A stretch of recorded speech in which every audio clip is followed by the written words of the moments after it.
ಸುರಪುರದ ಹಾಲಿ ಕಾಂಗ್ರೆಸ್ ಶಾಸಕರಾದ ರಾಜಾ ವೆಂಕಟಪ್ಪ ನಾಯಕ್ ವಿಧಿವಶರಾಗಿದ್ದಾರೆ. ಕಳೆದ ಅನೇಕ ದಿನಗಳಿಂದ ಬೆಂಗಳೂರಿನ ಪ್ರತಿಷ್ಠಿತ ಮಣಿಪಾಲ್ ಆಸ್ಪತ್ರೆಯಲ್ಲಿ ಚಿಕಿತ್ಸೆಗೆ ಒಳಪಟ್ಟಿದ್ರು ರಾಜಾ ವೆಂಕಟಪ್ಪ ನಾಯಕ್. ಇವತ್ತು ಬಹು ಅಂಗಾಂಗ ವೈಫಲ್ಯ ಹಾಗೆ ಹೃದಯಾಘಾತದಿಂದಾಗಿ ಕೊನೆಯುಸಿರು ಎಳೆದಿದ್ದಾರೆ ಅನ್ನೋ ಮಾಹಿತಿ ಲಭ್ಯವಾಗ್ತಾ ಇದೆ.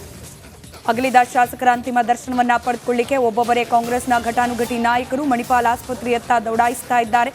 ನಾಳೆ ಸಕಲ ಸರ್ಕಾರಿ ಗೌರವದೊಂದಿಗೆ ಅವರ ಹುಟ್ಟೂರಿನಲ್ಲಿ ಅಂತಿಮ ವಿಧಿವಿಧಾನವನ್ನ ನೆರವೇರಿಸಲಾಗುತ್ತೆ ಅನ್ನೋ ಮಾಹಿತಿ ರಿಪಬ್ಲಿಕ್ ಕನ್ನಡಕ್ಕೆ ಲಭ್ಯವಾಗಿದೆ. ಇವತ್ತು ಸರ್ಕಾರದ ವತಿಯಿಂದ ಹಮ್ಮಿಕೊಂಡಿದ್ದ ಸಂವಿಧಾನ ದಿನಾಚರಣೆ ಕಾರ್ಯಕ್ರಮದಲ್ಲೂ ಕೂಡ ಮೌನಾಚರಣೆಯನ್ನ ಆಚರಿಸಿರುವ ಮೂಲಕ ಮುಖ್ಯಮಂತ್ರಿ ಸಿದ್ದರಾಮಯ್ಯ ಅವರು ಸಂತಾಪವನ್ನ ಸೂಚಿಸಿದ್ದಾರೆ. ಕ್ಷೇತ್ರದಲ್ಲಿ ಅಷ್ಟು ಸಂಭ್ರಮ ಅವರು ಮಾಡಿಲ್ಲ. ಆದರೆ ಸುರ್ಪುರಿಗೆ ಹೋದಾಗ ಅವರು ನಮಗೆ ನೀಡಿದಂಥ ಗೌರವ, ನಾನೇನೋ ಭಾಳ ದೊಡ್ಡ ಲೀಡ್ರ್ ಇದ್ದಂಗೆ ನನಗೆ ಮೆರವಣಿಗೆನಲ್ಲಿ ಕರ್ಕೊಂಡು ಹೋಗಿದ್ದು ನನಗೆ ಇನ್ನೂ ನೆನಪಿದೆ. ಇದು ಆಲ್ಮೋಸ್ಟ್ 20-25 ವರ್ಷದ ಹಿಂದಿನ ಮಾತು. ಸೊ ಅವರು ಎಲ್ಲೋ ಒಂದು ಕಡೆ ನನ್ನ ರಾಜಕೀಯ ಬೆಳವಣಿಗೆಗೆ ಅವರು ಕೂಡ ಒಂದು ದೊಡ್ಡ ಸ್ಫೂರ್ತಿಯಾಗಿದ್ದರು. ಮತ್ತು ಅವರು ಕೂಡ ಅದರ ದೊಡ್ಡ ಭಾಗವಾಗಿದ್ದಾರೆ ಅಂತ ತಪ್ಪಾಗಲಾರ್ದು. ನಾನು ಹೇಳ್ದಂಗೆ ಇವತ್ತು ಮಾತು ಬರ್ತಾ ಇಲ್ಲ. ಯಾಕೆಂದರೆ ಭಾಳ ಸಮೀಪ ಇದ್ದವರು ನಮಗೆ ಬಿಟ್ಟು ಹೋದಾಗ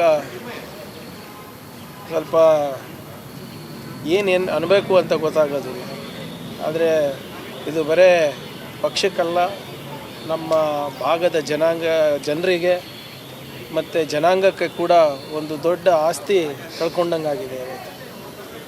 ಈ ಕಷ್ಟದ ಸಂದರ್ಭದಲ್ಲಿ ಅವರ ಕುಟುಂಬಕ್ಕೆ ಹೆಚ್ಚು ಶಕ್ತಿ ಸಿಗಲಿ, ಮತ್ತು ವಿಶೇಷವಾಗಿ ಅವರ ಇಡೀ ಕುಟುಂಬ ಭಾಳ ದೊಡ್ಡ ಕುಟುಂಬ. ಅವ್ರು ಯಾವಾಗಲೂ ಕೂಡ ಜನರ ಮಧ್ಯದಲ್ಲಿ ಹೆಸರು ರಾಜಾ ವೆಂಕಟಪ್ಪ ನಾಯಕ್ ಆದರೂ ಕೂಡ ಒಂದು ರಾಜರ ಮನೆತನದಿಂದ ಬಂದರೂ ಕೂಡ ಶ್ರೀಸಾಮಾನ್ಯ ಜನರ ಜೊತೆ ಬೆರೆತ್ಕೊಂಡಿರುವಂಥ ಕುಟುಂಬ ಇದು. ಅವರು ಯಾವಾಗಲೂ ಕೂಡ ಜನರ ಒಳ್ಳೆಯದಕ್ಕಾಗಿ, ಸುರ್ಪುರ್ ಜನರ, ಯಾದಗಿರಿ ಜನರ ಏಳಿಗೆಗಾಗಿ, ಸಮಾಜದ ಏಳಿಗೆಗಾಗಿ ಯಾವಾಗಲೂ ಕೂಡ ಪರಿಶ್ರಮ ಮಾಡಿದಂಥ ಕುಟುಂಬ.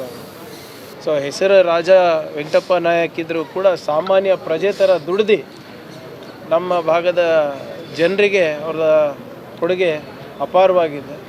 ಅವರ ಆತ್ಮಕ್ಕೆ ಶಾಂತಿ ಸಿಗಲಿ, ಅವರ ಕುಟುಂಬದವರಿಗೆ ಹೆಚ್ಚಿನ ಶಕ್ತಿ ಸಿಗಲಿ, ಮತ್ತು ಜನರ ಆಶೀರ್ವಾದ ಮುಂದೆ ಕೂಡ ಅವರ ಕುಟುಂಬದ ಮೇಲೆ. ವೆಂಕಟಪ್ಪ ನಾಯಕ್ ಅವರು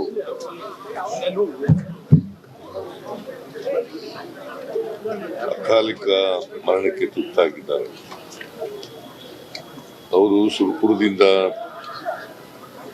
4ನೇ ಬಾರಿ ಶಾಸಕರಾಗಿ ಆಯ್ಕೆಯಾಗಿದ್ದರು. ರಾಜಕೀಯದಲ್ಲಿ ಬಹಳ ಸಂಭಾವಿತ ರಾಜಕಾರಣಿ. ಯಾವಾಗಲೂ ಕೂಡ ನನ್ನ ಭೇಟಿಯಾದಾಗೆಲ್ಲ ಅವ್ರ ಕ್ಷೇತ್ರದ ಅಭಿವೃದ್ಧಿ ಬಗ್ಗೆ, ಜನರ ಸಮಸ್ಯೆಗಳ ಬಗ್ಗೆ ಯಾವಾಗಲೂ ಕೂಡ ತಗೊಂಡು ಬರೋರು. ವಿಶೇಷವಾಗಿ ನೀರಾವರಿ ಇದ್ರ ಬಗ್ಗೆ ಎಲ್ಲ ಹೆಚ್ಚು ಮಾತನಾಡೋರು. ಅವರು ಕಳೆದ ಬಾರಿ ಸೋತಾಗಲೂ ಕೂಡ ಜನರನ್ನ ಅವರು ಸೋತಿದ್ದೀನಿ ಅಂತೇಳಿ ಯಾವತ್ತೂ ಕೂಡ ಜನರನ್ನ ಬಿಟ್ಟಿರಲಿಲ್ಲ, ಜನರ ಜೊತೆನಲ್ಲೇ ಇರ್ತಿದ್ರು. ಸೊ ಅಂತ ಒಬ್ಬ ಜನಪರವಾದಂಥ ಕಾಳಜಿ ಇದ್ದಂಥ ರಾಜಕಾರಣಿ ಇವತ್ತು ನಮ್ಮನ್ನ ಅಗಲಿದ್ದಾರೆ. ಇತ್ತೀಚೆಗೆ ತಾನೇ ಚೇರ್ಮನ್ ಮಾಡಿದ್ದು ಅವರಿಗೆ ವೇರ್ ಹೌಸಿಂಗ್ ಕಾರ್ಪೊರೇಷನ್